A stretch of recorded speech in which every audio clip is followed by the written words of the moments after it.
We'll move straight ahead to reviewing the front pages of our national dailies, and we kickstart with Daily Trust. About the bolder headline, farmers, federal government disagree over drop in food prices, and that's on pages 3 and 4 of the Daily Trust newspaper. And then also we have high rent driving us out of Abuja, says residents, and that's on page 5 of the Daily Trust newspaper.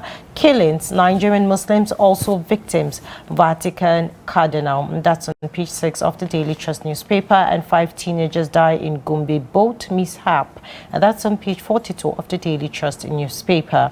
Dangote refinery expands capacity to 1.4 million barrel per day, and that's on page 27 of the Daily Trust newspaper. And lastly, National Assembly Committee proposes 6 new states, and that's on page 15 of the Daily Trust newspaper. Do well to grab yourself a copy and stay informed.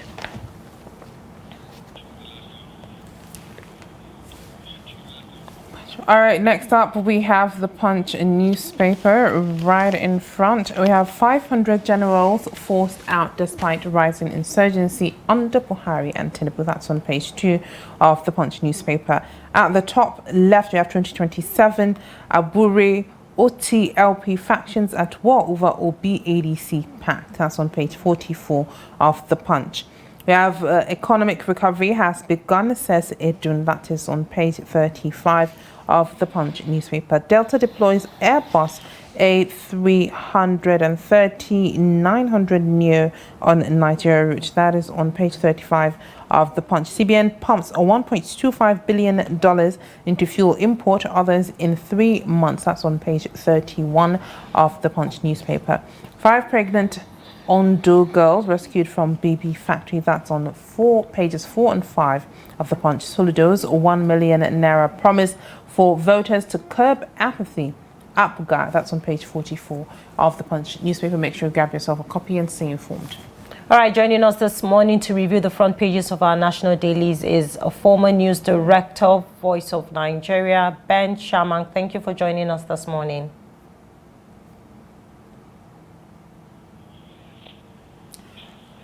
All right. I think we lost a reviewer. I hope he gets to join us this morning. So, let's look at this headline on Daily Trust. Farmers, federal government disagree over drop in food prices.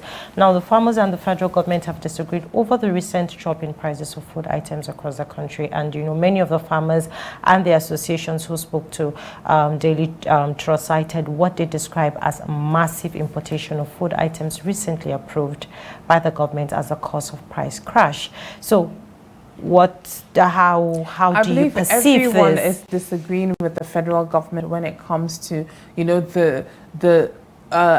should I say declaration that food prices have come down, as well as now farmers are saying that the importation of food items as well as seeds to farm as well has increased the Absolutely, prices but of the food fact as that well. there, when you go to the market, you will definitely know if the prices are coming down or still on the rise. All right, Ben Shamak just joined us. Thank you for joining us this morning.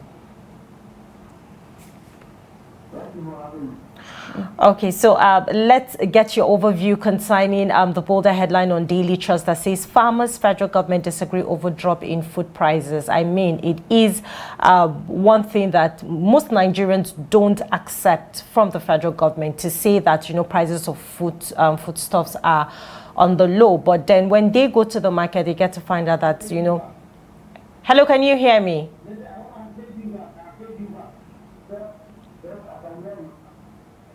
Hello, Mr. Ben Shamanka, can you hear me?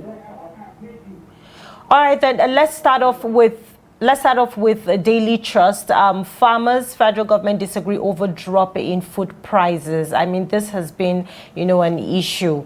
What's your overview on this? Farmers do have a point, and they can disagree with the federal government. Here you are. Look at what the farmers face when it comes to getting fertilizer, the time it takes to nurture and even harvest losses.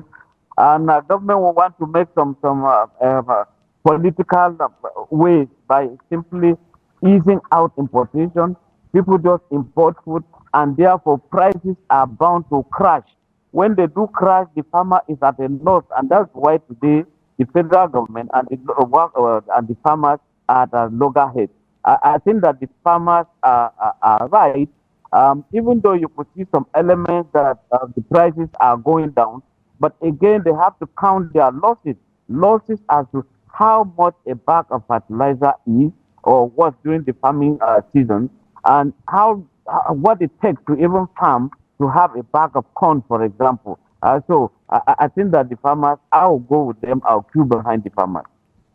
All right, let us look at this headline. High rent driving residents out of Abuja. What is your take on this?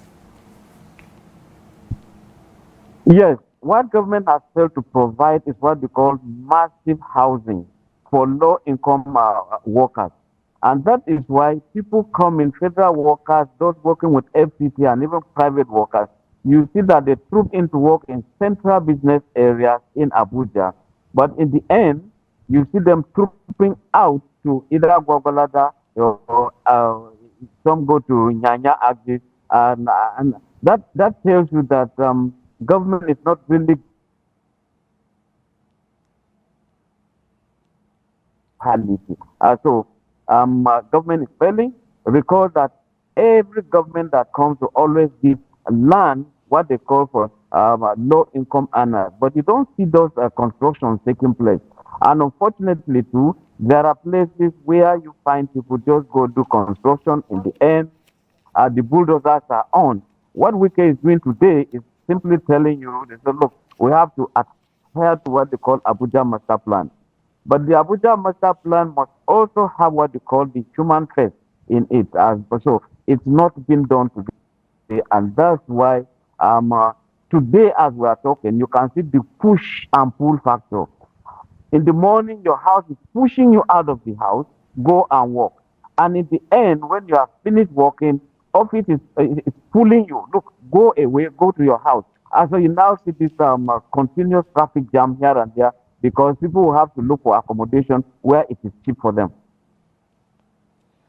All right, Mr. Ben Shamang, Dangote Refinery expands capacity to 1.4 million barrels per day. What's your take on this? I think Dangote is doing well for Nigeria because since he came, the queues have disappeared. And you also see that he appears to go into welfareism compared with what government is doing. Why is it that it takes Dangote to have, for Nigerians to have, in terms of liters of fuel, his own price is lower than that of the federal government? Now, if he's expanding, it is good omen. And it is because of Dangote that Nigeria is now exporting when we're talking of refined oil. It was not happening before. What we were doing was just import. What we do, we also export crude oil. But Dangote refines in Nigeria, sells in Nigeria, and exports even to America. And that tells you that Nigeria is making it. So for Dangote to start expanding, remember he's going to Benin Republic, he's going to Ghana, and Ethiopia is here waiting for him. So I think that it is good omen for Dangote. But again, he has been quick to telling Nigerians that when he started about a year ago, so far he has witnessed about 22 acts of sabotage, people trying to destroy Dangote refinery.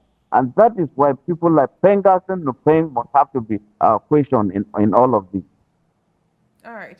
Mr. Ben Shamang, we've seen the National Assembly Committee proposes 6 new states. What is your take on this and how do you think it's going to pan out? Yeah, I think that might offend some people. When you are proposing 6 new states, if we are talking of justice, let there be justice. Northwest has 7 states. Others will have 6 states. If you go to Southeast, the Igbo areas, they don't have enough of these states. So why don't you create a state for the southeastern part of Nigeria? I think so. And it truly, it's not out of sentiment. This is one of the areas that is so neglected in Nigeria. Go to the eastern part of Nigeria and see what you have, what you call federal roads. They are just not motorable at all. And since we had this civil war, they came out with this reconciliation, reconstruction, and you reabsorb everybody. Has the Igbo man been integrated in Nigeria the way it ought to be? So I think that, yes, even if they are going to create just one state, let it go to the eastern part of Nigeria. I'm from the northern part of Nigeria, but I canvass, I support, I want the eastern part to have. Let us, I mean, we're talking about justice. Justice is good, and it flows like a stream that must not be stopped. Let it flow, let it go round. All right, let's take a look at Punch and the window headlines there. Under Buhari, Tinubu, 500 generals forced out despite rising insurgency. Now, ex-generals warn of crisis as Buhari, Tinubu era lost young generals to early retirement after shake-up. What's your take on this? When you retire generals like this, because they have to go, why are they going? It's not as if they want to go. But by military tradition, once you appoint a younger person to be the chief of army staff, chief of defense staff, all their seniors will have to go. In terms of compliments, to salute, a senior would not be saluting the juniors. And that's why these generals will have to go, unfortunately. And these are people who have been trained on counter-insurgency. Some are still manning operational areas. You now wake up and simply say, your services are no longer required. You should be careful when it comes to having dissidents. Dissidents imply some people can take up arms against even the state. And when that happens, they are already inside that. They know what to do. And we're talking of a situation where we used to have, improvised bomb explosions being made. Now you're talking about Boko Haram, ISWAP, or Lakurawa. They are now using what they call drones. It's not been done before. Now this is coming when you are retiring generals who already have been trained on how to handle these things. Now they are going. So today I think that the insurgents are simply having a kind of a last laugh. And if care is not taken, the best is not yet, we are not yet resting as to how to handle this insurgency. All right, thank you very much, Mr. Ben Shamang, for reviewing the front pages of our national dailies. My pleasure. Thank you for having me. Absolutely. All right, that is all we have for Daybreak this morning on Trust TV. Make sure you tune in tomorrow morning at 8 a.m. so you don't miss out on engaging and interesting conversations. I'm Hawa Adamikiawa. Thank you for watching. And I am Mimuna Bagudu. Thank you for watching and have a good day.